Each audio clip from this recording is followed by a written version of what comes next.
Bonjour à toutes et à tous. Alors cette petite vidéo pour parler un peu de la jeunesse en général et après un peu plus spécifiquement des étudiants. Alors la jeunesse, qu'est-ce que c'est? C'est une diversité de population qui a un âge à peu près entre 18 et 25 ans. C'est des jeunes travailleurs, des jeunes chômeurs, des jeunes étudiants en formation, des stagiaires, des personnes qui ne sont dans aucune de ces catégories-là parce que un peu marginales, mais jeunes aussi. Moi, si je souhaite parler des étudiants aujourd'hui, c'est parce que j'en suis une et que du coup, étant militante associative et syndicale, je connais un petit peu cette population et je connais aussi les revendications que cette catégorie de la jeunesse peut porter.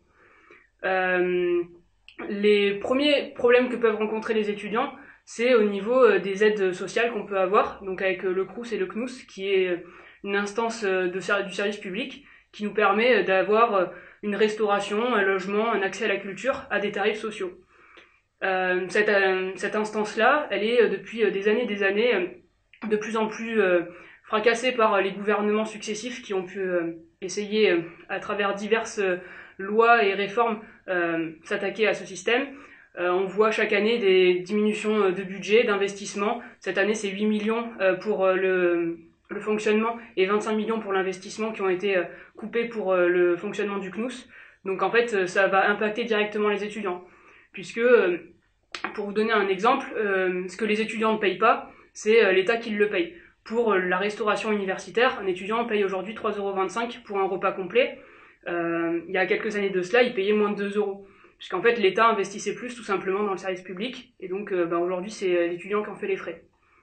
De la même façon, on a un système de plus en plus sélectif à l'université qui découle tout simplement de ce qu'on appelle l'autonomie des universités. Du coup, l'autonomie des universités, ça veut surtout dire qu'il n'y a pas de contrôle de l'État, que ce soit sur la formation ou la gestion en propre de l'université. Une autre chose que je voudrais aborder, c'est par rapport à la sélection et à la rigueur budgétaire qu'il peut y avoir à l'université. Une loi qui s'appelle la loi Master, qui vise à sélectionner, à déplacer plus exactement la sélection qui était au niveau du Master 2 au Master 1. Ça permet une fois de plus de permettre qu'il y ait moins d'étudiants qui rentrent dans l'université, en STAPS, dans des filières ultra sélectives comme en médecine, etc. Il y a aussi un système avec des QCM où en fait il est question d'écrémer en première et en deuxième année un maximum d'étudiants. On passe de 800 à 400 étudiants qui réussissent leur première année. C'est un défaut d'orientation au lycée, mais c'est également un défaut au niveau de la façon où on apprend les cours. J'en viens maintenant aux questions de pédagogie. On arrive très souvent à des profs qui font cours dans un amphi de 1000 personnes, où c'est surchargé, il y a des fois même pas de quoi s'asseoir. On arrive avec donc ces méthodes d'évaluation par QCM où c'est des machines qui corrigent.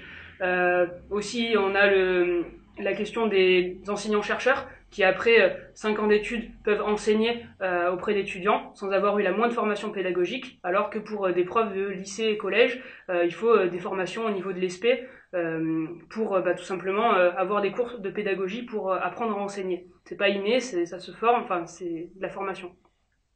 Et du coup, c'est pour ça qu'en fait, tous ces problèmes que je viens d'énumérer dans cette vidéo, en fait, il faut s'y atteler, et ça passe par un élément majeur qui est la fin de l'austérité dans l'université, dans l'enseignement supérieur.